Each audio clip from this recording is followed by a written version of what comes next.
શ્રી નિષ્કળંક મહાદેવ મંદિર ભાવનગર જિલ્લાના કોળિયાક ખાતે આવેલું છે. હિન્દુ ધર્મની માન્યતા અનુસાર મહાભારતના યુદ્ધ પછી પાંડવો અહીં આવ્યા હતા.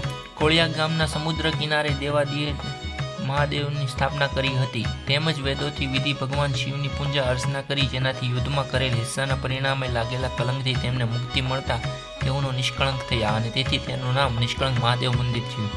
દર વર્ષે શ્રાવણ વદ ચૌદશને તથા ભાદરવી અમાસને દિવસે અહીં પરંપરાના રીતે લોકમેળો યોજાય છે. અહીંયા ટોટલ 5 શિવલિંગ આવેલી છે, જે સમુદ્રમાં પણ દટાઈ જાય છે. કહેવામાં આવે છે કે જ્યારે સમુદ્રમાં પૂરેપૂરી ભરાઈ જાય છે ત્યારે નિષ્કળંક મહાદેવ મંદિર પૂરેપૂરું ડૂબી જાય છે અને ખાલી એનો ખાંભો દેખાવામાં આવે છે.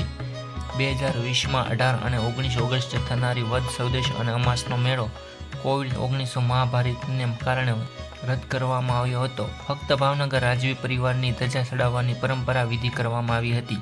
અને ફૂલ ઇતિહાસ આપણી યુટ્યુબ ચેનલ મિસ્ટર જેપીએમમાં આવી ગઈ છે, તો જોવાનું ભૂલતા નહીં. હર હર મહાદેવ કોમેન્ટમાં લખવાનું ભૂલતા નહીં. મળી નેક્સ્ટ વિડીયોમાં.